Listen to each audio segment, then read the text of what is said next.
নমস্কার বন্ধুরা, সবাই কেমন আছেন? এরকম একটি কাতলা মাছের রেসিপি একবার বানিয়ে দেখবেন নাকি? তাহলে চলুন কি করে বানাই দেখে নিই। একটা মিক্সিং জারে কয়েকটা কাঁচা লঙ্কা, কয়েকটা রসুনের কোয়া, 1 ইঞ্চি মতো আদা পেস্ট করে রেখে দিলাম। অপরদিকে কাজু পোস্ত ভিজিয়ে একটা সুন্দর পেস্ট বানিয়ে নেব।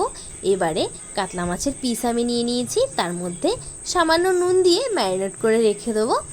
ম্যারিনেট করে রেখে আমি একটি কড়াইয়ের মধ্যে জল ফুটতে দিয়ে দিয়েছি। তার মধ্যে কুচনো পেঁয়াজ দিয়ে পেঁয়াজটাকে একদম নরম করে সেদ্ধ করে একটা পেস্ট বানিয়ে নিলাম। তারপর কড়াইয়ে তেল দিয়ে তার মধ্যে সামান্য নুন দিয়ে কাতলা মাছগুলো ছেড়ে দিয়েছি। নুন দিলে কাতলা মাছগুলো কড়াইয়ের গায়ে লেগে থাকবে না। এবার আমি কাতলা মাছটা ভালো করে এপিট ওপিট দুপিট ভেজে নিয়ে আরেকটা কড়াইয়ে সামান্য সর্ষের তেল দিয়ে ফোড়নে দিয়ে দিলাম একটি শুকনো লঙ্কা, দিয়ে দিলাম কিছু গোলমরিচ, আর দিয়ে দিলাম সামান্য পরিমাণে গোটা জিরে। দিয়ে এবার আমি যে পেঁয়াজটা সেদ্ধ করে রেখেছিলাম সেই পেঁয়াজের পেস্টটা দিয়ে দিলাম। দিয়ে একদম সুন্দরভাবে নাড়াচাড়া করে একটু রান্না করে নিলাম।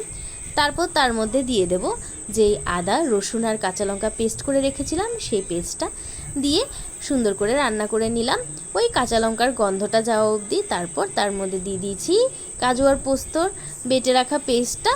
তারপর একটু নাড়াচাড়া করলাম, করে দিয়ে দিয়েছি জিরে গুঁড়ো, ধনে গুঁড়ো, আর দিয়ে দেবো সামান্য নুন।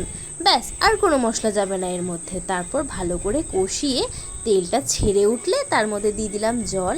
জলটা যখন সুন্দর মতো ফুটে উঠেছে তখন তার মধ্যে দিয়ে দিলাম ওই কাতলা মাছের টুকরোগুলো, দিয়ে একদম সুন্দরভাবে রান্না করে নামানোর আগে দিয়ে দিয়েছি সামান্য কেওড়া জল, দিয়ে দিলাম শাহি গরম মশলা, দিয়ে দিলাম সামান্য ঘি, দিয়ে নামিয়ে নিলেই তৈরি হয়ে যাবে আমাদের দারুণ স্বাদের কাতলা মাছের রেজালা।